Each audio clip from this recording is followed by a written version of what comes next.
Hay que creer en algo, aunque sea en una piedra. Estamos con Tatiana Mazú González, que es la directora de Caperucita Roja, que forma parte de la competencia de largos argentinos de esta 16 edición del FestiFreak. Vamos a conversar con ella y le agradecemos por esta oportunidad. Bueno, para comenzar, viendo Caperucita, lo primero que pensaba, bueno, son ese tipo de películas que se gestan artesanalmente y a lo largo del tiempo. Generalmente van tomando forma durante 2, 3, a veces más años.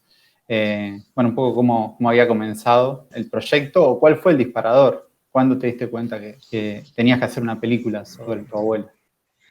Creo que fue... En realidad un poco lo que me pasa es que yo crecí bastante en la casa de mi abuela. De hecho, ahora estoy en la ex casa de mi abuela, vivo en la ex casa de mi abuela y tengo la compu donde ella tenía la máquina de coser. Crecí acá y su forma de entretenerme cuando yo era chiquita y ella trabajaba era contarme historias. Y un poco en esas historias se mezclaba siempre cierta ficción y cierta realidad, ¿no? Como que el límite entre los dos registros siempre era muy difuso, entre qué era un mito o un cuento de hadas y qué eran sus historias de chiquitita.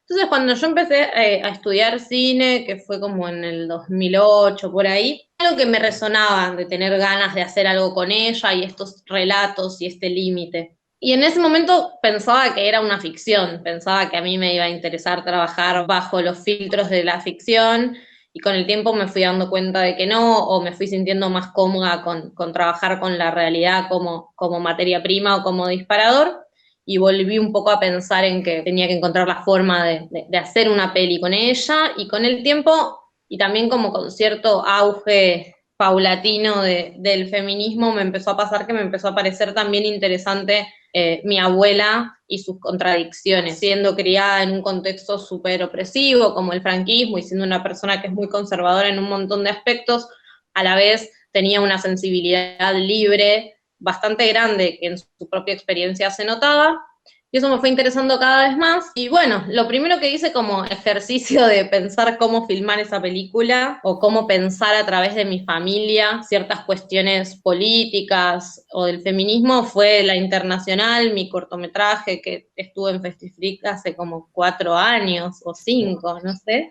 a la hora de intentar pensar como lo público y lo privado, lo íntimo y lo político entremezclado. Ese fue como el primer ejercicio, y a partir de eso empecé a filmar a mi abuela muy informalmente primero. Y después, en un momento, le dije que íbamos a hacer una película, pero ella nunca se lo tomó demasiado en serio. Y me parece que eso fue algo buenísimo, porque se volvió, casi la película se volvió un poco nuestro vínculo, o nuestro vínculo se volvió la película. Y era como un juego cotidiano. Yo iba 2 o 3 veces por semana a la casa, primero sola, y después en un momento empecé a ir con Joaquín, que hace la cámara y la fotografía de la película. Nada, Joaquín ya lo conocía desde hacía muchísimos años. Eso fue como súper natural su presencia ahí también, y cada vez se fue complejizando un poco más. Y era divertido porque se nos ocurrían cosas y se las proponíamos y las hacíamos. Bueno, mañana vamos a filmar como si hubiera habido un corte de luz. Bueno, dale. Y mi abuela entraba en el juego. Fue una experiencia súper linda. Después cuando dejé de filmar, para ella fue un poco extraño, como, ay, ya no vas a venir más. Claro, fueron 2 años donde nuestra forma de relacionarnos fue hacer la película. Y un poco ese vínculo, digo, también de estar dirigiendo y estando en escena y generando un vínculo que también que es para la misma escena y que está siendo registrado, genera como una doble visión o una doble dirección desde dos puntos distintos. Es como actuar y dirigir. ¿Cómo te ibas viendo y a partir de cómo te veías o cómo veías que quedaban las escenas, volvías a replantear o qué estrategias tomabas en relación a eso? Al principio yo era casi lo que más me preocupaba, porque mi abuela es súper natural y era como que se entregaba mucho al juego, y a la vez al ser una persona que no se crió quizás en una sociedad tan de las imágenes como nosotros, o al menos sin tanta autoconciencia como obviamente todos tenemos ahora, y sobre todo las personas que trabajamos con imágenes y sonidos y la idea de registro con la que vivimos, ella no le preocupaba mucho. Entonces eso estaba buenísimo. Se olvidaba a veces de que estábamos filmando, pero a mí me pasaba lo contrario. Yo estaba todo el tiempo todo el tiempo pensando en eso y pensando en que estaba apareciendo en cámara y no sé, capaz no parece, pero yo soy una persona bastante tímida muchas veces. Y al principio me costaba un montón y cuando terminaba de rodaje lo primero que hacía era ver todo el material porque me preocupaba ser muy forzada yo. Pero con el tiempo también creo que yo un poco me fui acostumbrando y en ese sentido la presencia para mí de Joaquín fue muy clave porque no es que fue un camarógrafo en términos simplemente técnicos, sino que para mí fue como un asistente de dirección todo el tiempo, los 2 años y pico que estuvimos trabajando y de tener mucha confianza en él y en su mirada y en charlar mucho y en ver el material juntos. Por ejemplo, al principio había algo que pasaba, que es que, bueno, Joaquín mide 2 metros y yo mido 1,50 m. Y al principio un poco lo que pasaba era que, claro, mi abuela es más bajita que yo incluso. Y como yo no podía estar atrás de cámara todo el tiempo, me acuerdo de las primeras semanas, me daba cuenta de que los materiales eran muy altos o muy contrapicados o muy picados. A mí eso me resultaba extrañísimo, era como una mirada como completamente ajena a la mía y eso fue algo que fuimos trabajando y por ejemplo en un momento Joaquín empezó a filmar la película sentado y terminó filmando toda la película sentado en una silla porque era la única forma de estar como compartiendo una forma semejante de habitar el espacio y de poder acompañarnos con la cámara desde una altura desde la que yo, por ejemplo, cuando hago cámara, filmo las cosas. Yo te quería preguntar por un momento, bueno, ya al principio aparece el material de archivo eh, de un viaje que parecería que es en los 90 creería, al pueblo de tu abuela. Y ese material, ¿cuánto había y cómo entra en la película en ese sentido? Si ya existía esta idea preexistente de, bueno, ya sé que voy a usar esto. Con el archivo, eso es un viaje en el 99. Mi abuelo se había muerto hacía medio año más o menos y mi abuela nos propuso ir a conocer el lugar donde ellos habían nacido y crecido. Y fue algo así como medio una peregrinación familiar a las ruinas sagradas de la familia materna. Entonces viajamos todos. Incluso, no sé, ella me invitó el pasaje a mi hermana y a mí con sus ahorros.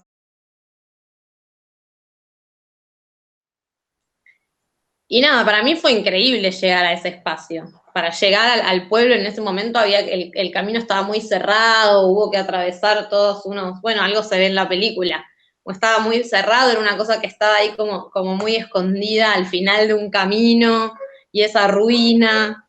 Y yo después volví en el 2011 y volví a ir a la casa, o sea, viajé a España y volví a ver la casa y la vi otra vez más destruida todavía. Entonces había algo que a mí me interesaba. Bueno, hubo algo que tuvo que ver también con el puntapié de decidir finalmente, bueno, voy a hacer la película y que fue esta noticia de que su pueblo estaba puesto a la venta. En ese momento sentimos que para mi abuela eso iba a ser importante o malo, y en realidad al contrario, durante gran parte del rodaje yo se lo ocultamos a mi abuela porque sentíamos que quizás iba a resultar algo triste o que lo iba a recibir de una manera frágil, y en algún determinado momento se lo contamos, y a ella le parecía increíble que convirtieran su pueblo en la montaña en un parque temático, en un complejo hotelero, o esas ideas que tiene el señor de la inmobiliaria. A mi abuela le parecía algo genial, porque el pueblo iba a volver a estar lindo y prolijito. Iban a llegar las inversiones, digamos. Claro. Y a mi abuela le parecía increíble, pero a mí me parecía como que esas piedras tenían un poco ese carácter de ruina que guarda como unos recuerdos escondidos en la montaña. Esa piedra ahí como que todo lo resiste y siempre la asocié un poco con la energía de mi abuela también. Ah. Y entonces desde un comienzo empecé a trabajar con eso, como un espacio que para mí en mi vínculo con mi abuela tiene algo como un poco aurático. Y hablaba, bueno, de la internacional, donde también hay archivo familiar, registros anteriores, y bueno, es como una continuidad también, digamos, podemos sumar también Río Turbio. ¿Cómo se inscribe Caperucita en esa trilogía, digamos? Y también un poco sobre el uso del material de archivo, ¿cómo lo concebís? Yo siento que de a poco como que me voy escapando, ¿viste? El Río Turbio ya tengo una pata afuera, como que parte mucho de algo muy personal y empieza ya a volcarse a otras personas que no conozco. Y de hecho la película que estoy haciendo ahora no tiene nada, la que estoy empezando a editar, nada, no tiene nada que ver conmigo, pero sí hay ahí un camino. Yo creo que, bueno, mi papá es documentalista, sobre todo productor de documentales, pero también dirigió. Entonces, yo crecí en una casa donde había mucho material de archivo, tengo mucho material de archivo de mi vida y de distintas ramas de mi familia. Y siempre ese material de archivo como que en las estanterías de mi casa convivía con otros tipos de materiales. Eso por ahí donde más se nota es ahora en Río Turbio, donde hay mucho material de archivo que no necesariamente es familiar, y de repente nos enretura el material de archivo de conflictos sindicales mineros y cosas así que filmó mi papá en su momento, o material en 16 milímetros que filmó de una erupción de un volcán, pero el punto es que en mi casa como que esos niveles de las categorías del archivo, lo personal o lo laboral o el registro para proyectos inconclusos de mi papá, todo eso como un poco convivía. Y mi papá es una persona que también eso, mucho proyecto inconcluso. Entonces, hay ahí como una, no sé, un espacio donde encuentro estímulos para empezar a pensar otras cosas más allá de mí misma y de la familia. Y, y bueno, sí, en la Internacional y en Caperucita está súper marcado. Y en Río Turbio eso, siento que es de a poco un animarme también a soltar eso o a avanzar sobre otro tipo de materiales que fui encontrando ahí, o empezar a trabajar con materiales ajenos. También he trabajado lo familiar con materiales ajenos, no sé, en obras en colaboración con amigos o con otras personas, y me he puesto a revolver con ellos su propio material de archivo familiar y he hecho cosas con familias ajenas, por ejemplo.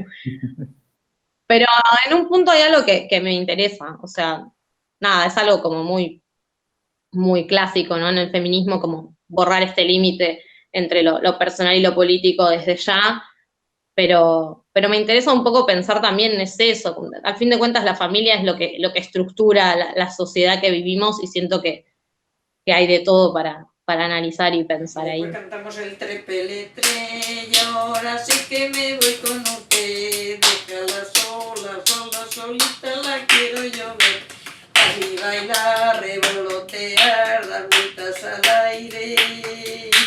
Busca una de tu gusto que te acompañe, que yo no puedo, que soy la reina tamboritana. Viva Isabel II, reina de España, trepelete, y ahora sí que me voy con usted. Sí, un poco yo pensaba en Caperucita Roja, cómo está por ahí este conflicto ideológico que está presente en la película todo el tiempo entre tu abuela y vos, con las canciones, ¿no? Las canciones que canta ella son canciones más bueno, una canción que le canta el rey, y la tuya tiene más que ver con el bando republicano, y hay algo ahí en ese conflicto que se juega, y la puesta en escena es clara también, que aparece vos y tu hermana cantando canciones de la guerra civil. Por ahí explicar un poco eso, por de dónde viene.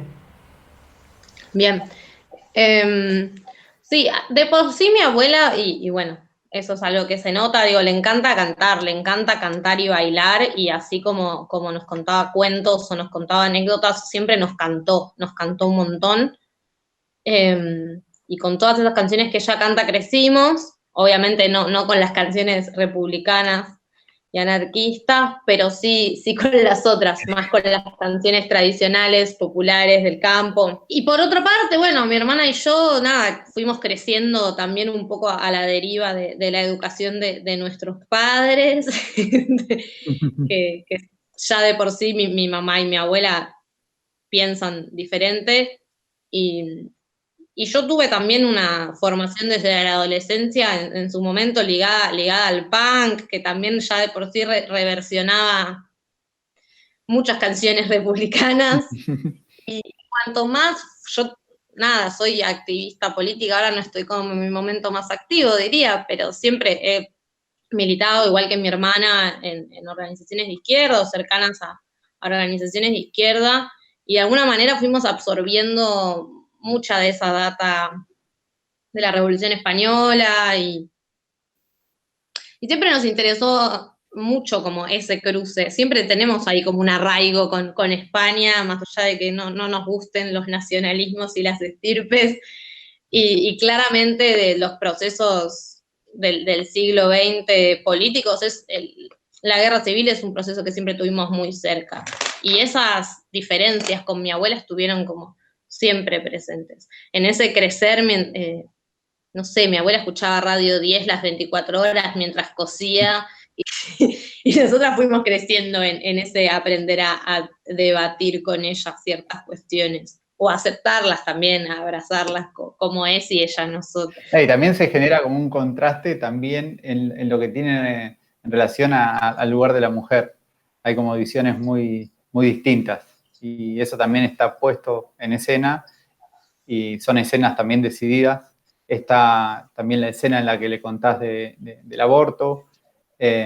Bueno, todas esas, más allá de ser escenas íntimas, hay una decisión detrás también de que suceda, que pueda darse un contexto para que esa escena también aflore. Sí, en ese sentido había lo que decías antes, ¿no? Al principio del tiempo, como qué importante es el tiempo en una película, o al menos en una película sobre vínculos, digo, más allá de que mi abuela sea mi familia, ¿no? Pero en general, como el cine como forma de vincularse y darle el tiempo, tanto al rodaje como a cada conversación. O sea, realmente la cantidad de material que tenemos es enorme. O sea, la cantidad de material que quedó afuera de la película es enorme, pero creo que esa cantidad de material es la que posibilitó que muchas de las conversaciones sean muy orgánicas, incluso a la hora de abordar cuestiones que hasta por momentos llegan a un poco lo teórico. Mi abuela en esa conversación en la que yo le cuento que aborté, digo, la conversación empieza abordando algo que a mí me sorprendió que mi abuela me dijera, que era ponerse a pensar por qué las mujeres siempre cobran menos si encima realizan más trabajo, porque además realizan el trabajo doméstico, además del trabajo en el espacio de trabajo en relación de dependencia. Y para mí fue muy loco que mi abuela, que tiene una formación muy desligada de ese tipo de consignas o de ese tipo de claridades más políticas, más ideológicas, saliera eso de ella sin que yo se lo dijera. Obviamente en esa conversación tampoco es que yo tenía como muy predestinado contarle que había abortado, porque en general, bueno, a ver qué sale, hablemos de algo. Yo sabía que en algún momento se lo quería contar porque era algo que sucedió en el transcurso del rodaje, y la conversación creo que termina teniendo un arco que en ese sentido es como súper interesante, o que al menos a mí me sorprendió como en su complejidad. Y creo que son momentos, por ejemplo ese, en el que ella primero no recibe de muy buena manera que yo le cuente que aborté, pero después termina como comprendiendo, que creo que es donde hay algunos círculos de la película de entendernos a nosotras mismas, como a pesar de las diferencias, no sé, que al menos yo agradezco que existan en la película o que hayan sucedido, porque también con esas diferencias que tenemos, la película podría haber sido mucho más juzgatoria. No sé, yo me preocupé bastante por ese equilibrio a la hora de conversar con ella y de entender cómo cada una es producto de la sociedad en la que creció también. Sí, algo que también me interesaba era, bueno, la película está inscripta dentro de un grupo de películas que generalmente o últimamente uno empieza como a encontrar una mirada hacia el interior de la familia. Imagino que habrás visto muchas de esas películas y habrás pensado qué no querés que se traduzca de eso en esta, y qué sí. No sé si podrías hablarnos un poco de eso. A mí siempre me preocupó filmar con una pata afuera de la casa. Eso lo tengo como, lo tuve siempre súper en claro. Creo que hay dos cosas que viendo películas como un poco del género me preocupaban. Y una era no quedarme como en lo íntimo, desde un lugar meramente del vínculo sensible, sino que a mí realmente me interesaba dialogar una cuestión generacional un poco más amplia, que en un momento por ahí fue pensar esto, ¿no? Como en un momento de auge del feminismo, bueno, ¿de dónde vienen un montón de las mujeres y disidencias que de repente están en la calle hoy en día reclamando y con cierta ideología y con ciertos posicionamientos? Y muchas veces venimos de inmigrantes, de mujeres que tienen historias muy complejas atrás, de mujeres con las que tenemos diferencias, pero que sin embargo no han dejado de enseñarnos cosas. Y es algo como medio generacional también que a mí me pasó hablando con otras chicas, nada, de mi edad, que muchas teníamos relaciones más fuertes o más relevantes con nuestras abuelas que con nuestras mamás. O sea, yo a mi mamá la amo, pero y tenemos un muy buen vínculo, pero sin embargo había algo generacional en, no sé si es vivir como momentos más de inflexión histórica o de cambio, que son medio locos. Entonces, bueno, a mí había algo de eso que siempre me interesaba, y me interesaba como pensar en el proceso de lo colectivo y del feminismo contemporáneo en relación a la casa y no quedarme solo adentro de la casa. O en todo caso, ver qué de la casa me resonaba hacia el afuera o qué del afuera me resonaba en esa casa todo el tiempo. Porque también hay casi un género que son las películas de abuela, ¿no? Fue algo que pensé mucho también, es que no quería hacer una película sobre la vejez o no quería hacer una película sobre la debilidad, sobre el desgaste. Al contrario, siempre quise como pensar en mi abuela con alguien con quien podía conversar y jugar lo más de igual a igual posible y tratando de registrar su energía, que es muy poco frecuente en una señora que, bueno, hoy en día mi abuela va a cumplir 93. Como no perder un poco algo que para mí era importante, cierta brújula política de la vejez. Y en ese sentido, un poco volviendo a lo que decía Marcos, viste también como la cierta tradición del cine familiar argentino, como Los Rubios. Digo, no viste de ver, sino de pensarlo críticamente a eso, o El silencio es un cuerpo que cae, comedy, que está bastante en boga últimamente, o Papirosen, digo, ese panorama, ese mapa, digo, lo viste en relación a tu película. Cuando vi la peli de Agustina, yo ya estaba bastante avanzada en el montaje de mi peli, por ejemplo. Pero bueno, justo Papirosen no, pero las otras películas que nombrás son películas que tienen voz en off, donde las directoras se hacen presentes desde el off. Y esa fue otra cosa con la que yo no quise trabajar y que fue una decisión no trabajar. Había algo de mantener cierto cuento, contenido sobre sí mismo, que a mí me interesaba, con ganas de trabajar este límite entre la ficción y el documental, o entre el cine y el jugar con mi abuela, o el volver a jugar en su casa como jugaba cuando era chiquita, pero con otras herramientas.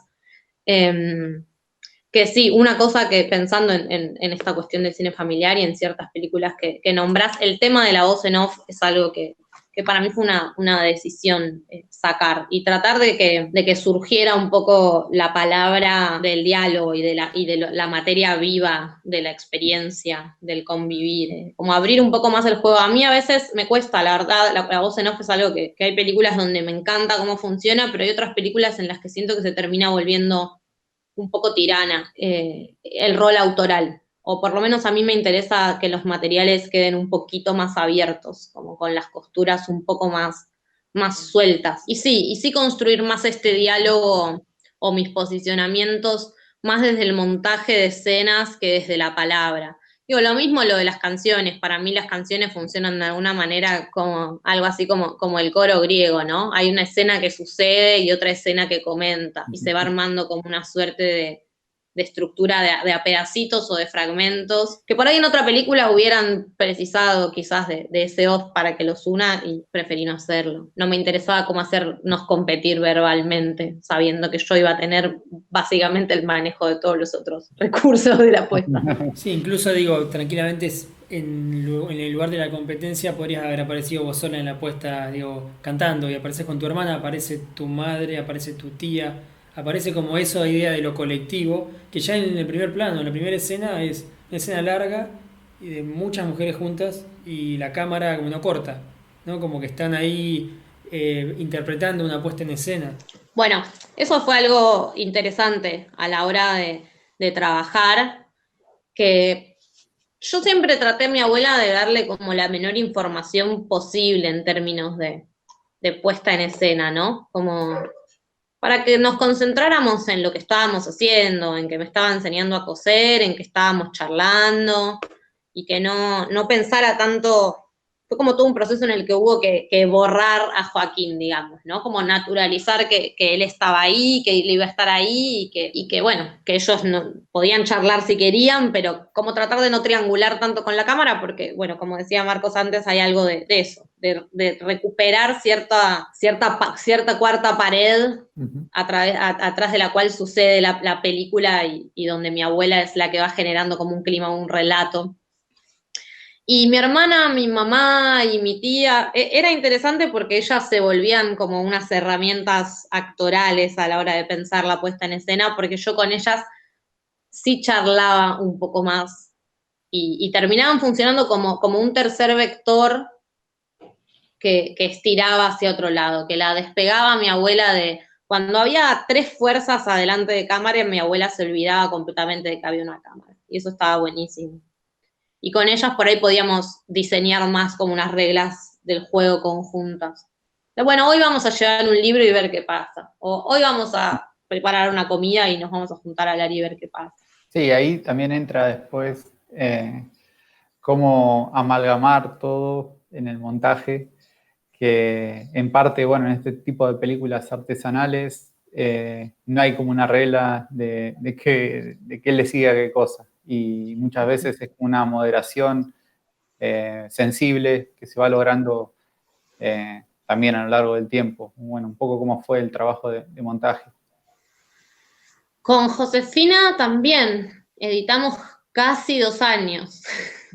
Un primer año con una primera mitad bastante intensiva, de ver muchísimas horas de material y escribir muchísimo. Y después, bueno, ya más pausado, hubo tiempos en los que la película reposó y después la retomamos. Un poco siempre también lo que ya sabemos que pasa con estas películas más artesanales y que también tiene que ver con que los tiempos que las películas necesitan no son los tiempos que los subsidios suelen poder pagarnos. Entonces, bueno, la película también se iba acomodando a nuestros tiempos libres o a nuestros otros trabajos.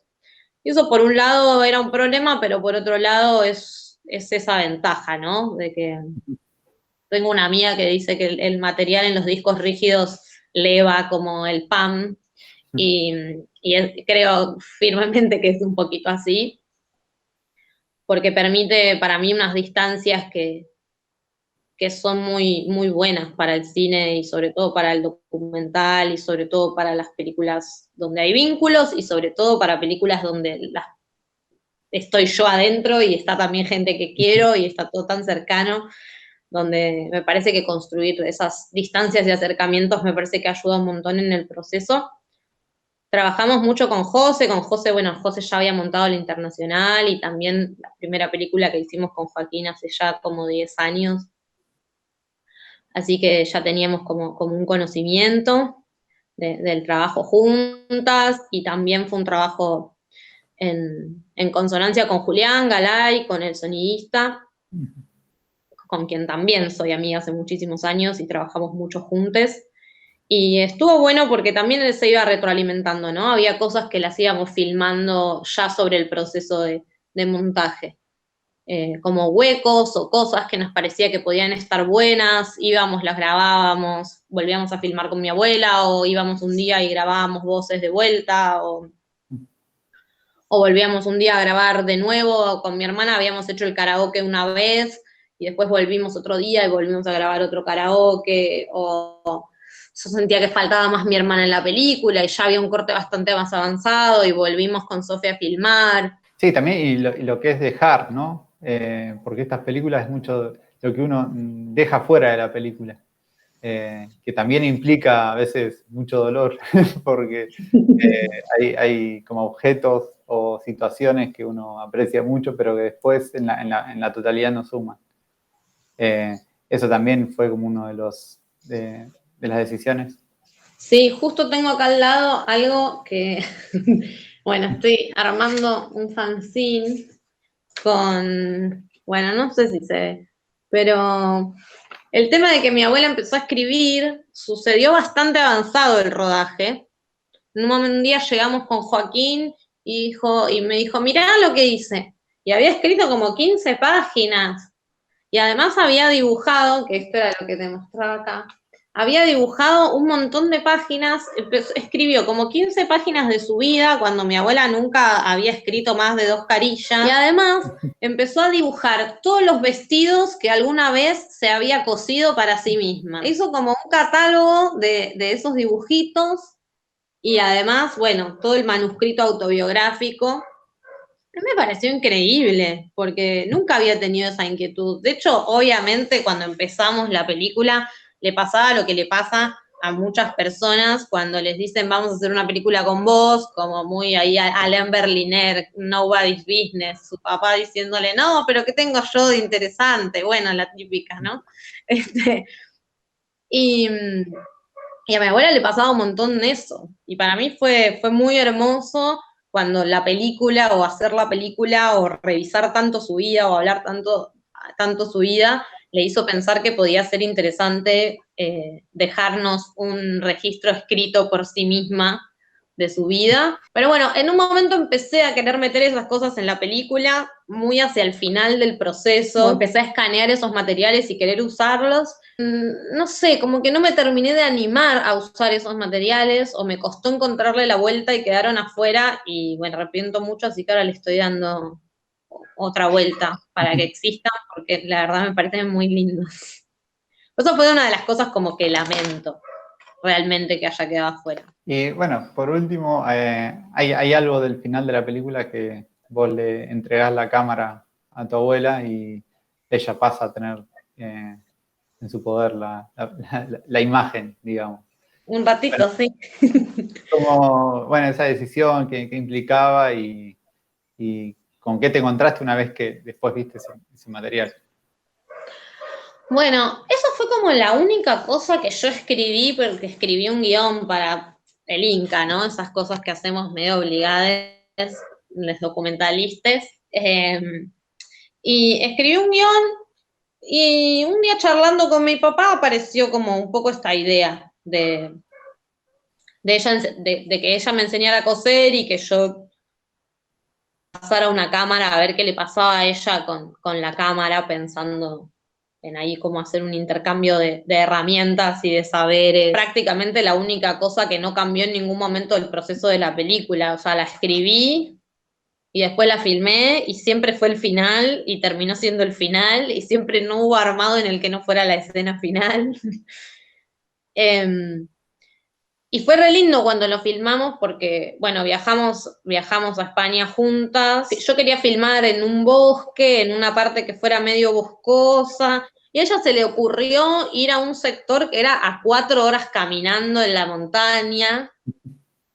Y era como, abuela, ¿estás segura? Esto fue hace ya ¿qué fue? 2016, pero igual ya era una señora de 88 años. Y me dijo, sí, quiero subir ahí arriba. Era como en la punta de una montaña que hay un mirador, que se ve todo el valle de donde está su pueblito y todos los pueblos vecinos. Como muy un mirador bastante turístico, perdido en la montaña, porque se ve como toda la cordillera nevada y los pueblitos, que es todo muy pintoresco. Y me dijo, vamos ahí arriba, pero son 4 horas. No, sí, no importa. Y fuimos caminando 4 horas por la montaña, que ella iba 1 cuadra delante nuestro caminando, más o menos. Yo decía, se va a caer rodando, y yo voy a volver con mi abuela fracturada. Pero no pasó nada, estuvo re bueno, llegamos arriba de todo. Ya habíamos estado haciendo algunas pruebas con la cámara algunos días antes. Yo le daba la cámara y ella filmaba las plantas y me iba contando qué era cada planta que encontrábamos en el bosque. Eso era bastante lindo también, y quedó fuera. Y bueno, cuando le di la cámara ahí, yo nunca le había dicho que la película se llamaba Caperucita Roja, como que nunca hablamos de eso. Yo eso ya lo sabía, pero nunca se lo conté porque no quería como sugestionarla, que tuviera todo el tiempo eso en la cabeza, más allá del abrigo, ¿no? Pero abrigos rojos me hizo muchos en la vida, no es el primero que hacemos. Entonces tampoco era como algo raro. Y nada, y le di la cámara y ahí Joaquín la empezó a ayudar y empezaron a filmarme. Y ella sola se puso a contar el cuento, que no lo habíamos narrado hasta entonces nunca, porque eso lo filmamos mucho antes que todo lo demás. Entonces, nunca habíamos filmado ella leyendo el cuento o todas juntas recitando el cuento, nada de eso había sucedido. Entonces no tenía como tan presente la cuestión del cuento de Caperucita Roja. Y en ese momento le vino a la cabeza y lo empezó a recitar automáticamente mientras filmaba y fue súper lindo. Creo que nos regaló una escena que es muy hermosa y muy genial y muy genuina y sucedió. Y fue como tan lindo el momento que nunca me replanteé que el final fuera otro. ¿Quieres escribir? Ya sabes mi paradero. Si me quieres escribir, ya sabes mi paradero. Tercera de batalla, primera línea de fuego. En el frente de batalla, primera.